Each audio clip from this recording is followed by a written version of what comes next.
Então, hoje nós vamos ver conversores e barramentos, e aí, finalmente, a gente vê microcontroladores, e aí a gente fecha este primeiro ciclo. Bom dia, Danilo, beleza aí?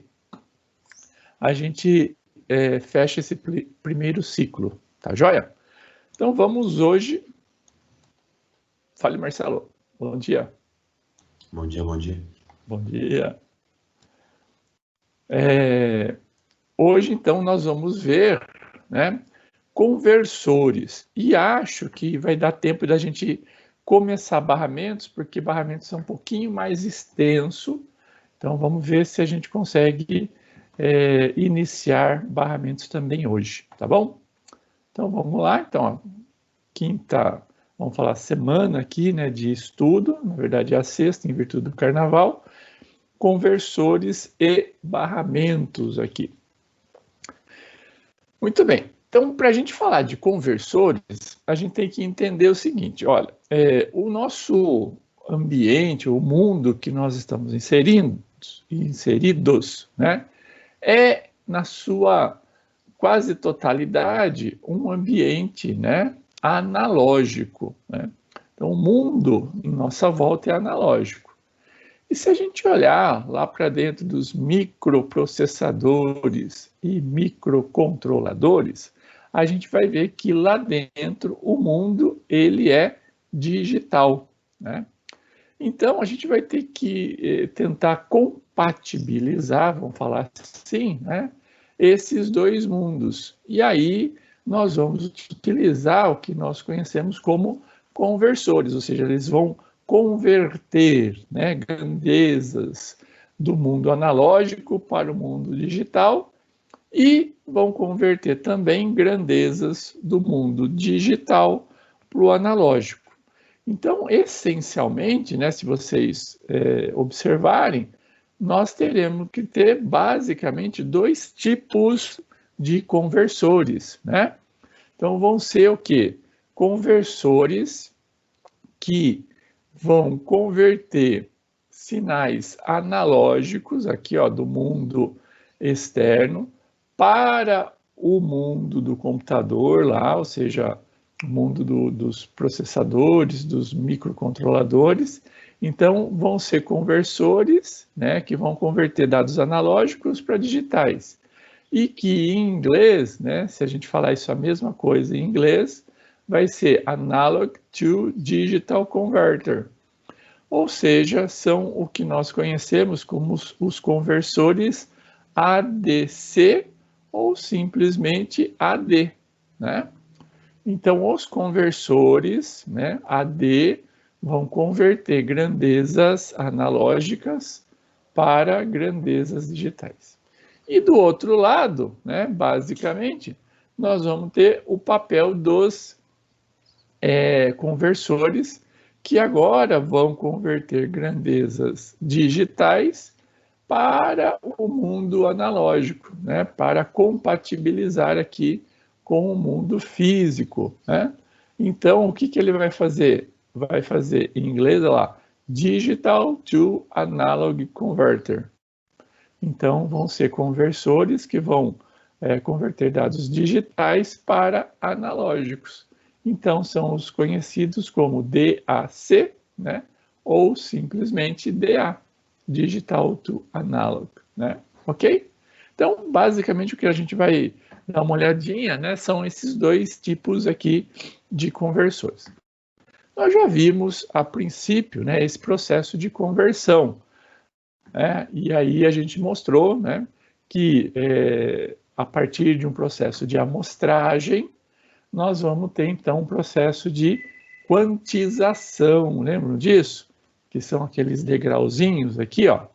Então, nessa figura aqui, efetivamente, nós podemos identificar aqui 8 degraus, né? 8 degraus para este tipo de sinal. E aí, de acordo, né, com a proximidade, né, daquele ponto específico que está sendo amostrado, com os degraus, eu vou fazer o quê?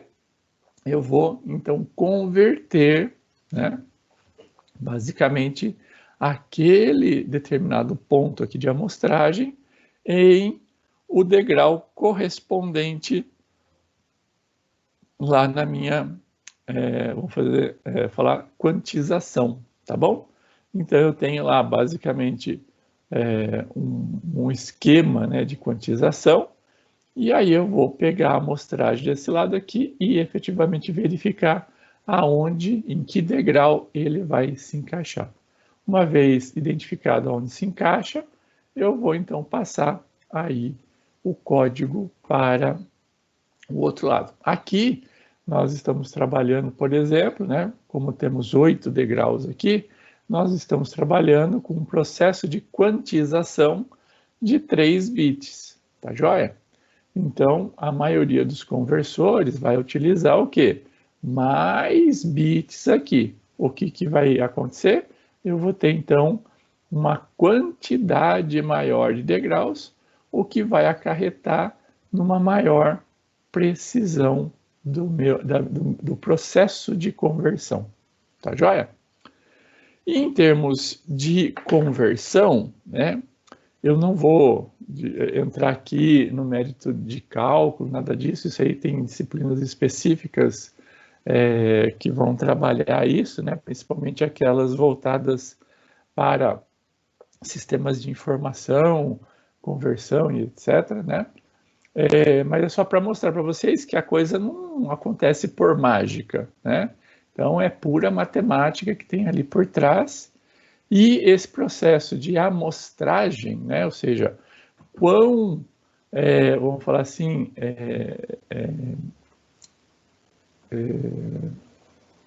pequeno, né? Quão pequena será a minha amostra, minha fatia de amostragem desse lado analógico aqui.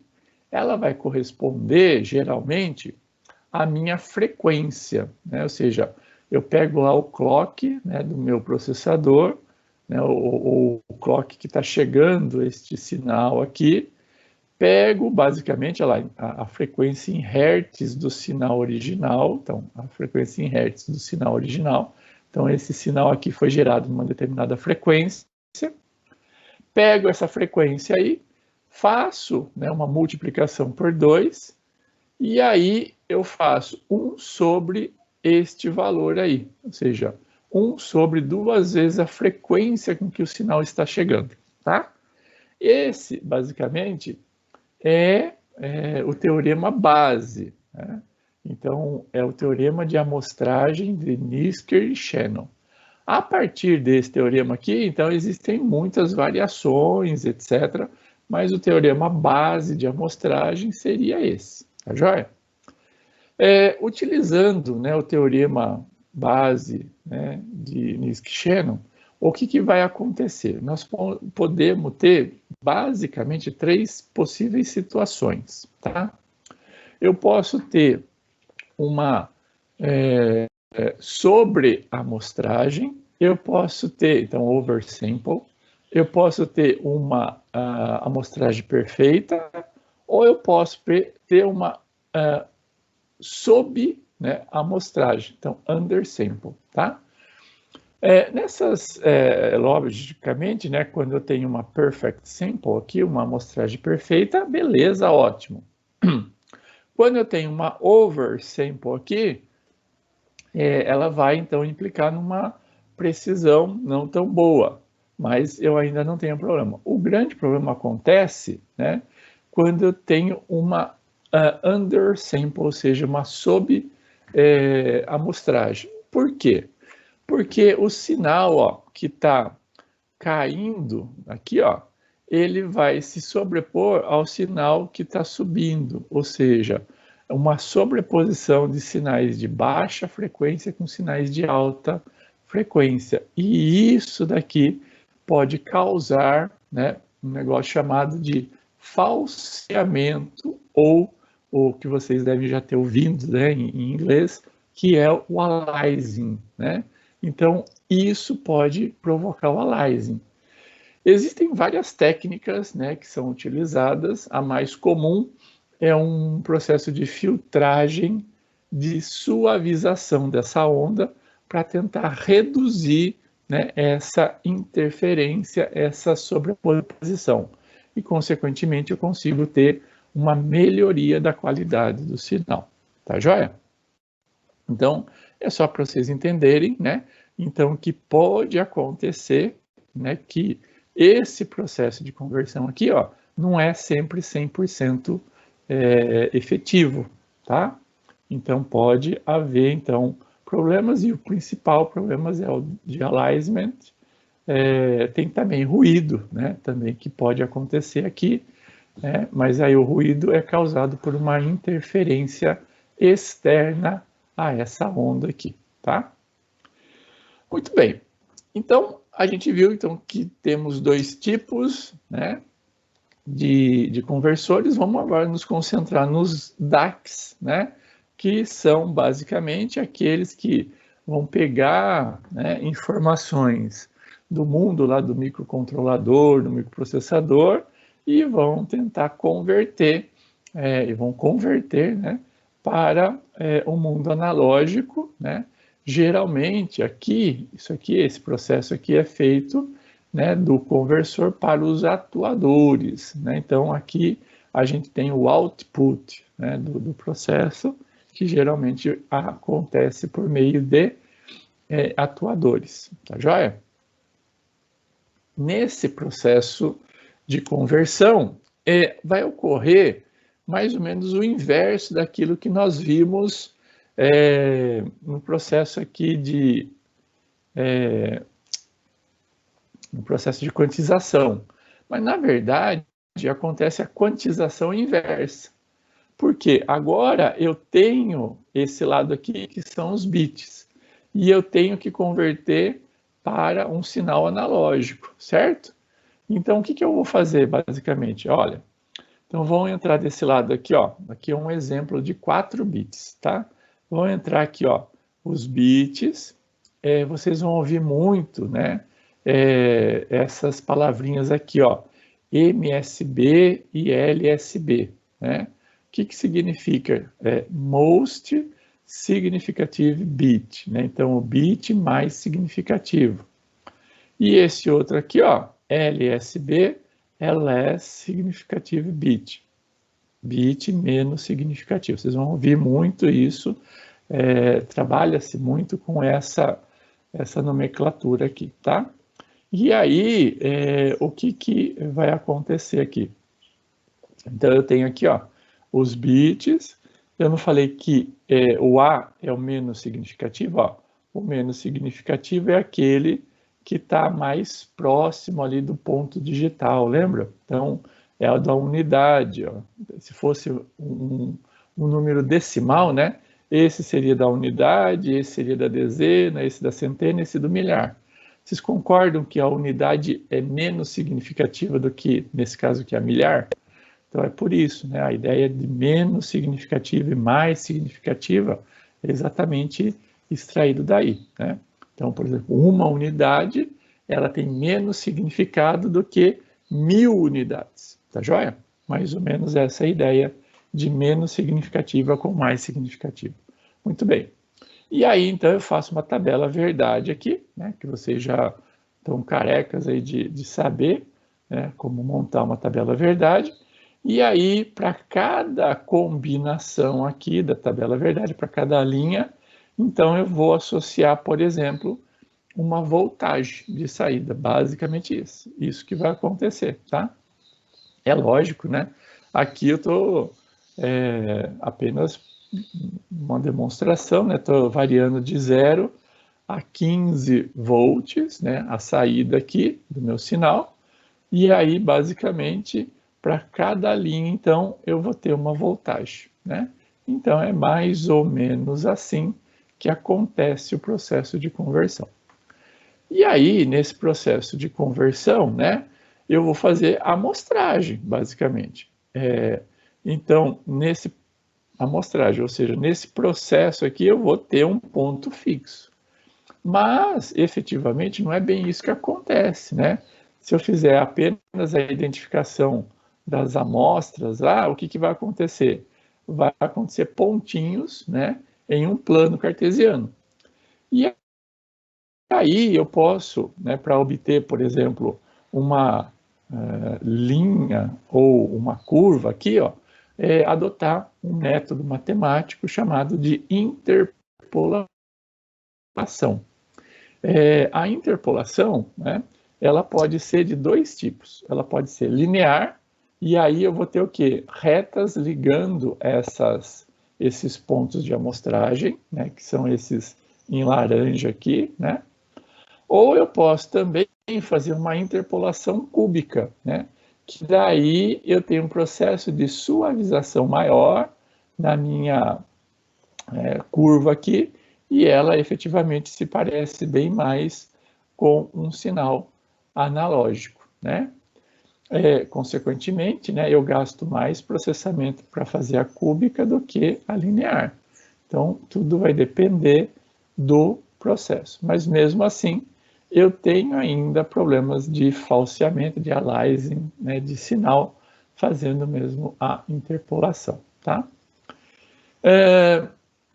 Muito bem. A gente já vai entrar aqui em um detalhe, né, que é basicamente o da precisão, mas vamos pegar aqui um exemplo, né, de conversor, só para a gente analisar. Então, aqui estou mostrando dois tipos de conversores, aqui dois modelos que a gente encontra no mercado, o DAC 0808 e o AD, né, 7524, tá?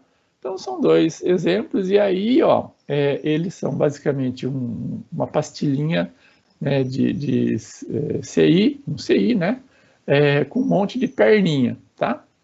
E aí, você tem aqui, por exemplo, a identificação de cada uma das perninhas, o que é cada uma das perninhas. Então, o que eu vou ligar cada uma. Então, esse GND aqui, ó, é ground, né, que é o terra.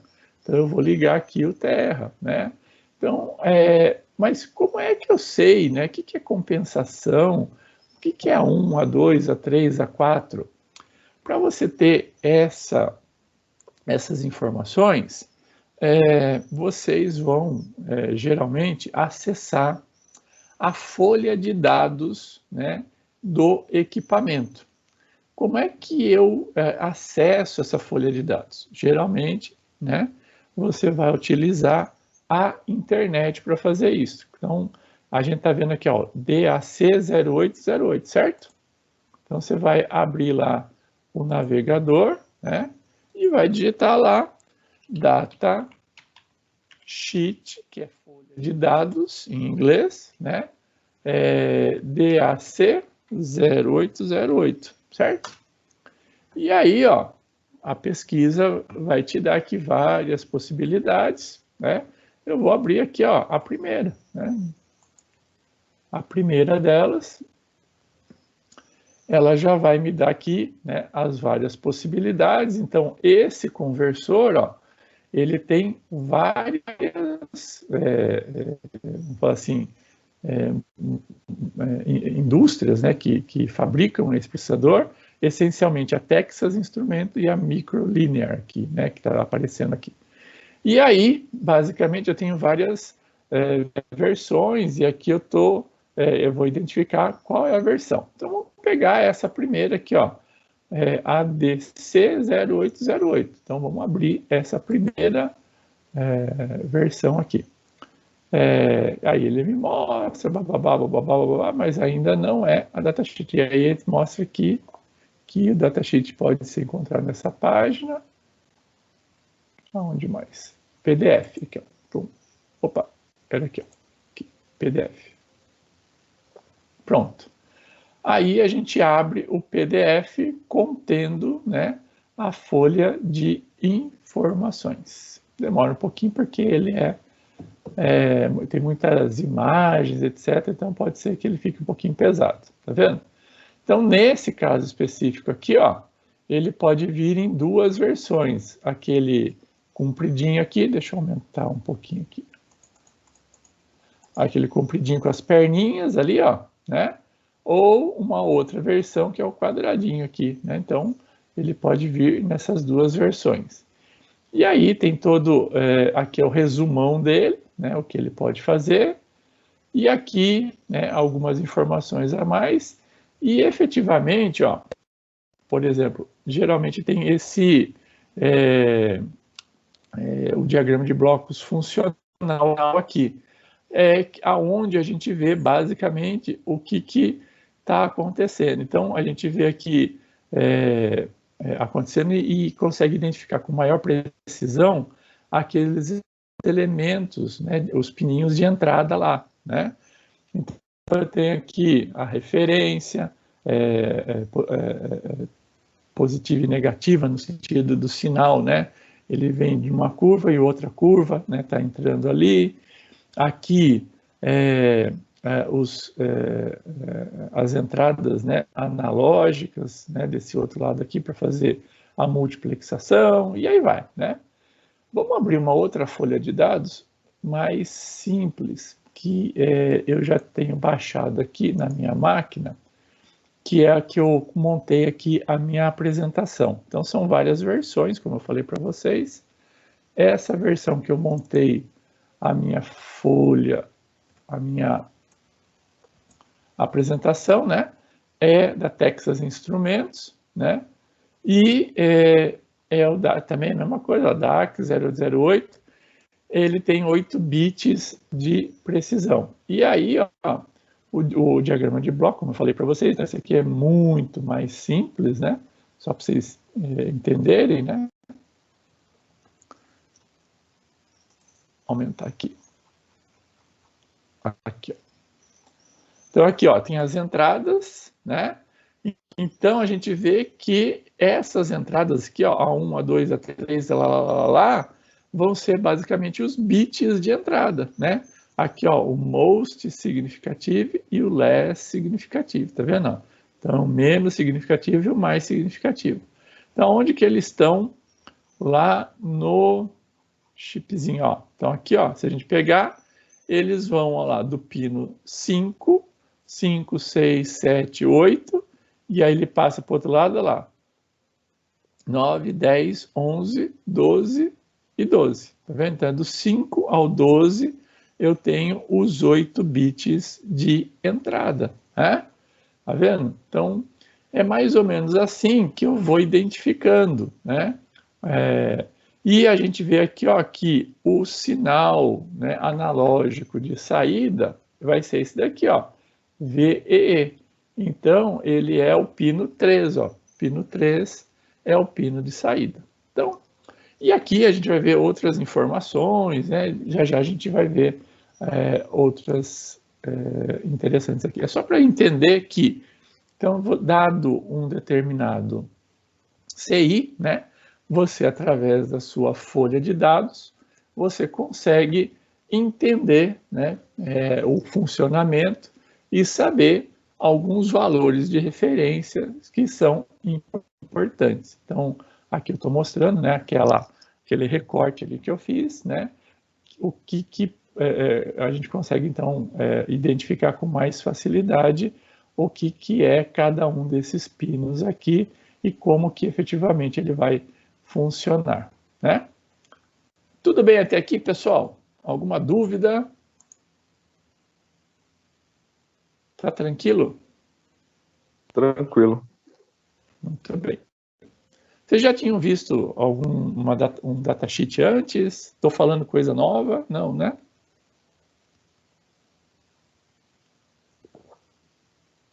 Já tinha ouvido falar só. Tá bom.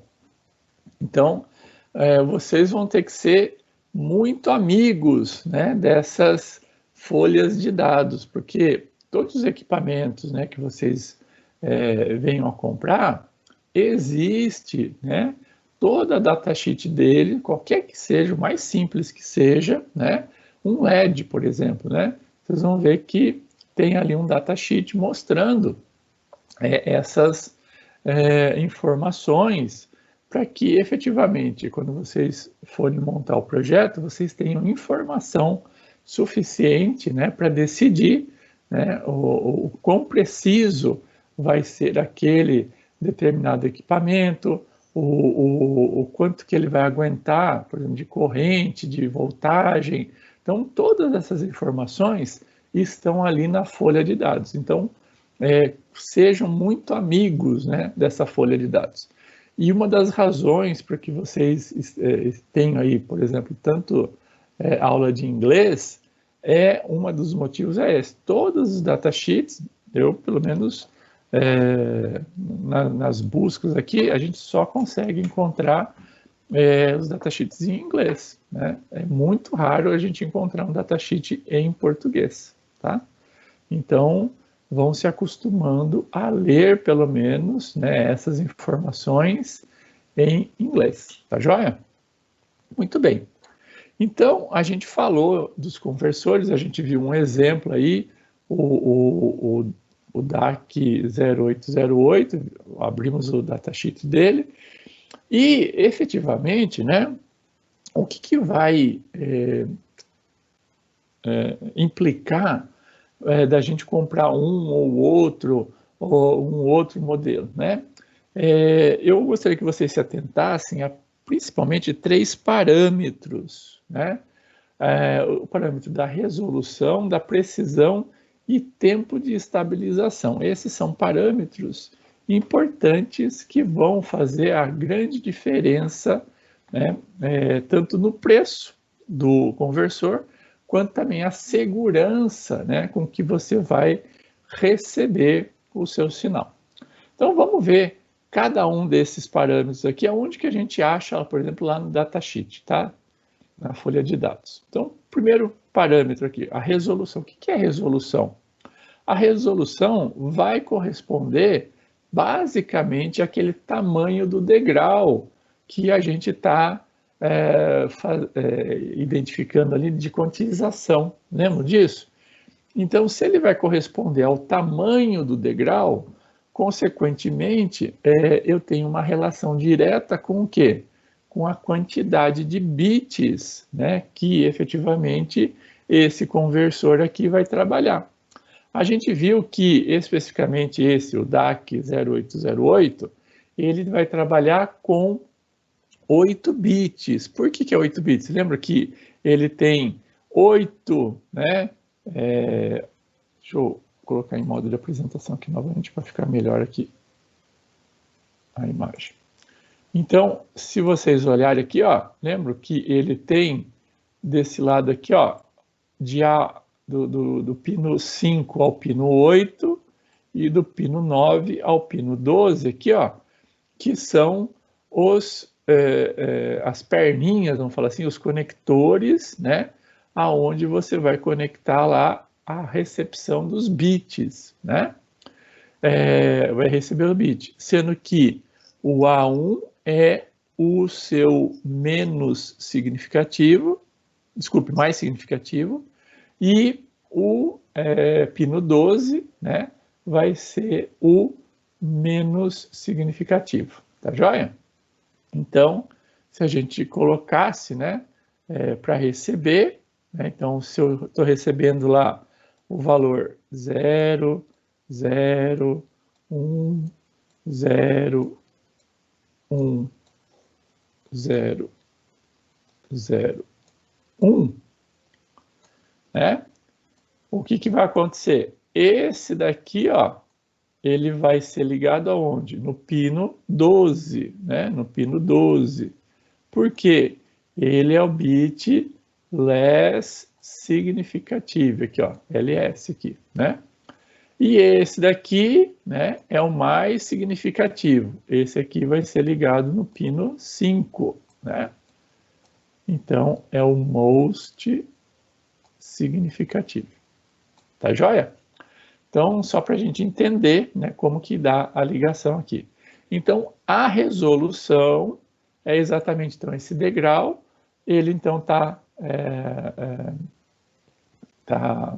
diretamente, né, ligado à quantidade de bits. Então, neste DAC 0808 aqui, ó, ele é um conversor de 8 bits. Consequentemente, né, essa vai ser basicamente a resolução dele, 8 bits. Poderia ter outros aqui de 10 bits, então ele, se fosse 10 bits aqui, ele teria uma resolução maior, porque eu teria uma quantidade de degraus maior e uma o tamanho daquele degrau menor. Então, quanto menor o degrau, maior vai ser a resolução. Tá joia? Tudo bem até aqui, pessoal? Entenderam esse primeiro parâmetro aqui? E aonde vocês acham lá na folha de dados? Essa é uma das primeiras informações que efetivamente está ali, na folha de dados. Tá bom? Tudo bem. O segundo parâmetro é a precisão, né? A precisão vai dizer, ou vai basicamente trabalhar com o que se espera de um sinal e o que se obtém de um sinal, tá? A ideia básica, então, está em comparar, né? Aonde efetivamente veio, né, aquela amostragem, aquele identificador que eu acabei de fazer a conversão do degrau, né? Esse degrau, né, nós vamos chamar, ou vai ser geralmente chamado, LSB, né? Less Significant Bit, que é onde está, né, a base do degrau, onde ele está, né? Que é no menos significativo. E aí, o que vai acontecer? Né? Esse tamanho, né, vamos falar assim, do degrau, né, da base, né, desse esquema aí, aonde ele está e aonde efetivamente veio o sinal. Essa diferença, né, é mais ou menos nessa figura aqui, ó, a gente está identificando e aqui está sendo ampliado, tá vendo? Então, essa diferença do que foi obtido do degrau, né, do LSB, ó, essa diferença aqui, ó, tá vendo que essa diferença aqui, eu pego e verifico qual é o tamanho do degrau. O degrau é X, né? É X aqui, ó. A gente chama esse degrau de 1 LSB, tá bom?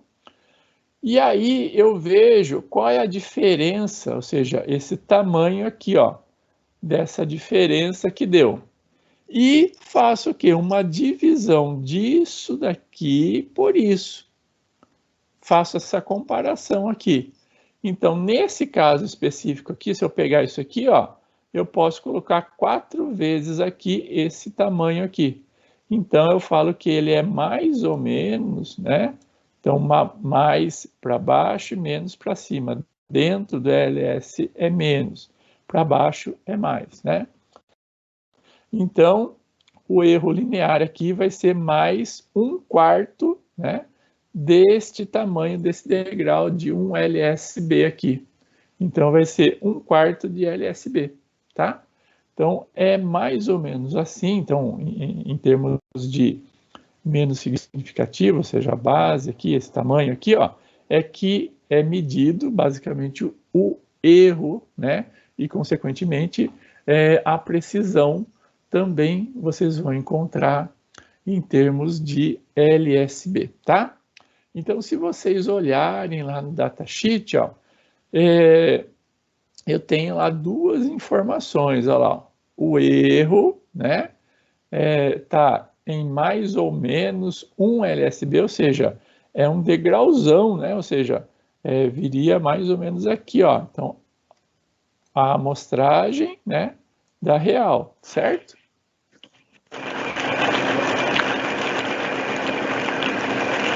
Pedro, alguma dúvida? Não, professor, desculpa, eu apertei sem querer aqui. Sem problema, pensei que você ficou em dúvida aqui, sem problema. Então, vai ser, então, aqui nesse caso específico, 1 LSB. Esse 1 LSB, né, não é assim, que enorme, né? Não é muito, não. Ele dá aproximadamente, ó, para mais ou para menos, em torno de 0,2%, né, de erro, ou seja, numa amostragem aí, é bastante, tá? Mas não é tão significativo assim.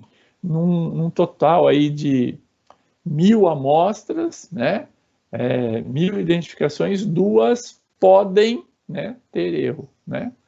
menos de 2 podem ter erro. Então, não é tão, né, grande assim, mas existe, né, uma possibilidade. Então, a gente olha para cá.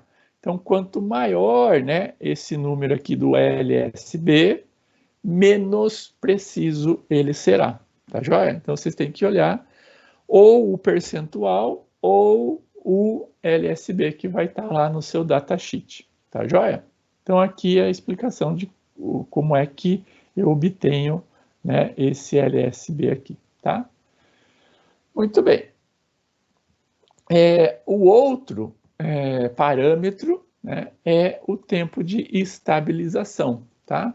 O tempo de estabilização aqui, né, neste caso específico aqui, vai corresponder ao tempo necessário para a saída do DAC estabilizar dentro de um degrau, né?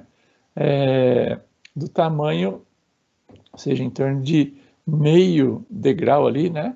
Do tamanho do degrau do seu valor de fundo de escala, né?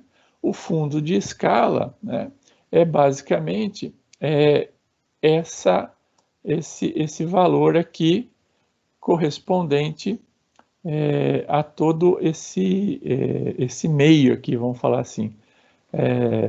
Na verdade, o fundo de escala é o parâmetro correto, né, de conversão, aquilo que você estava esperando de valor, né? O fundo de escala é aquele que você estava esperando de valor correto. Então, essa estabilização no valor que você estava esperando é basicamente o tempo, mais ou menos o tempo que ele consegue fazer, mais ou menos, tá? Uma tradução aqui, o tempo de estabilização é o tempo que ele consegue fazer o processo de conversão, tá? Que ele consegue gerar o sinal aqui para o VEE, tá? Ele aqui, no caso, ó, o tempo de estabilização dele, né, é um tempo alto, de aproximadamente 150 nanosegundos, né? É muito pouco tempo, né, para nós, né, seres humanos. Mas para um conversor, ele não pequeno, tá? Então, ele é bem baratinho, né? Então, vejam só, ele tem uma série de probleminhas aí, né? Não tem uma precisão tão grande, né? O tempo de estabilização é um pouquinho demorado, né? Mas ele funciona perfeitamente, tá bom?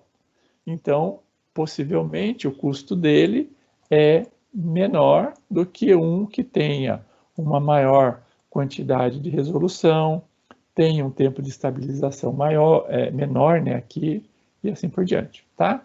Então, são esses os principais parâmetros que vocês devem levar em consideração quando forem escolher, né, um conversor, nesse caso aqui, um DAC, tá?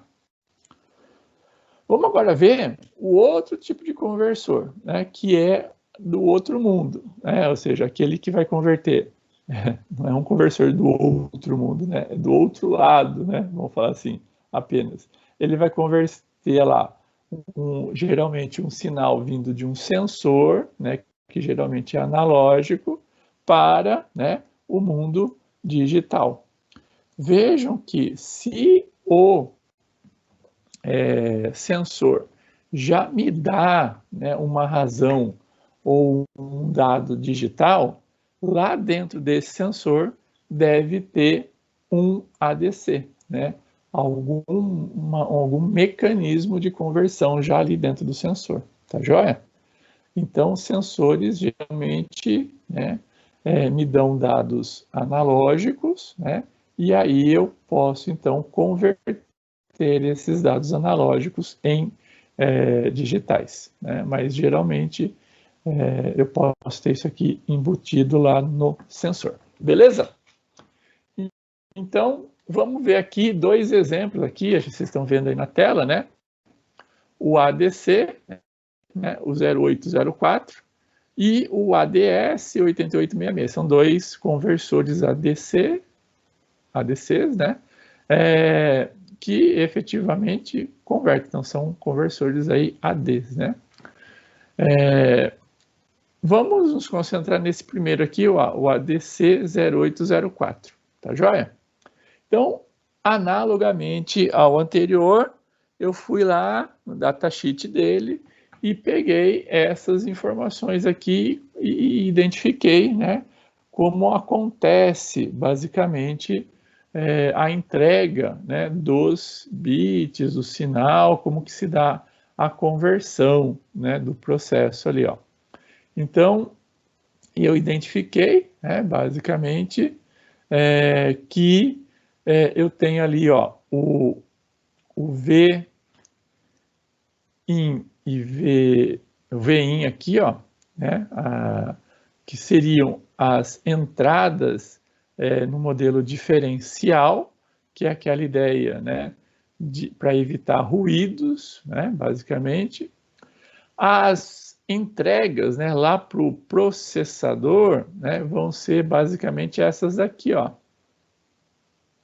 do pino 18, desculpe, do pino 11 ao pino 18, né, que basicamente aqui são os bits de entrada, né, aqui, né. E aqui outros valores aqui de clock, né, de terra, e assim por diante. Muito bem. Da mesma forma, né, então deixa eu só mostrar aqui rapidamente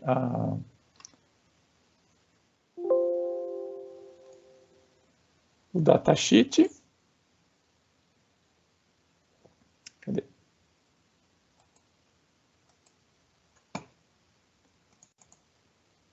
Se a gente observar, então aqui, ó, o outro datasheet da Texas Instruments também, esse datasheet aqui, ó, ele comporta, olha só, todos esses informações, ó, de todos esses conversores aqui, todos esses modelos.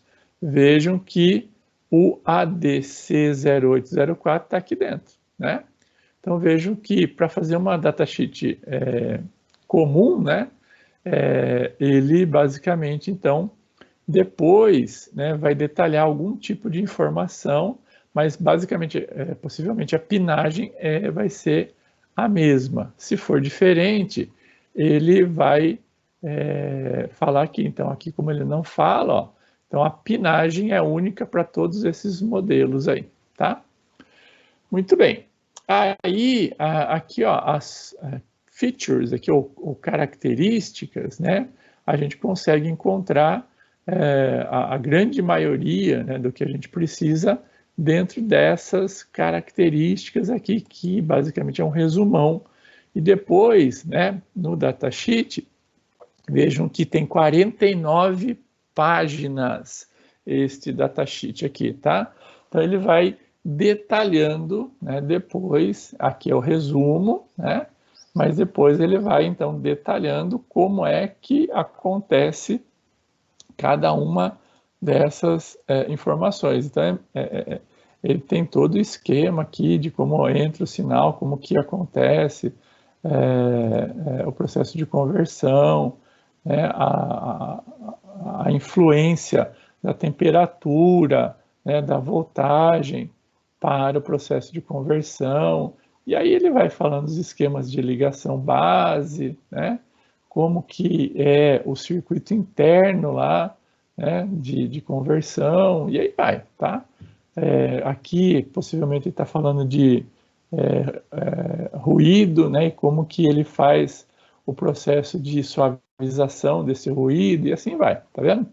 Então, tudo explicado, detalhado, né, que efetivamente vocês, num projeto grande, né, vão precisar ter o máximo possível de especificações para quando você colocar lá um conversor, né, você não tenha surpresas, tá? Então, basicamente, para isso que serve o datasheet.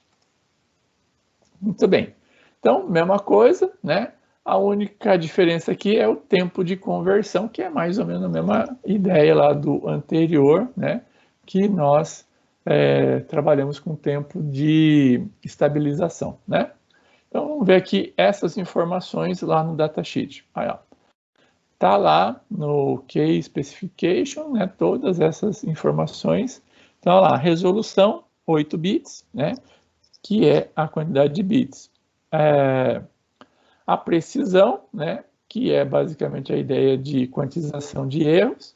Aqui, ó, ele está falando que vai variar, né? Então, possivelmente, dependendo daqueles modelos lá, vão variar, ó, 1/4 de LBS, metade de LBS e chegando até 1 LSB. LBS, eu falei não, LSB. 1 LSB. Então, a gente viu que, no anterior, que 1 LSB dá em torno de 0,19%, né? Então, ele vai de uma precisão, né, 0,2 até uma precisão de 0,0, né? Ou seja, bem menos erros, consequentemente, muito mais preciso. Então, vai depender do modelo, né? Então, o datasheet geralmente está identificado em qual deles essa precisão é característica. E, por fim, olha lá, o tempo, né, de conversão é em torno de 100 microsegundos, ou seja, é bem rápido, né? Então, a gente está falando aqui de micro, né, segundos. Então, é uma quantia que não é nanosegundos, né, microsegundos aqui, né? Então, é um pouquinho menor, se eu não me engano, né? Alguém aí, micro é menor do que nano, né? Então, tem um tempo aqui de conversão bem pequenininho, tá?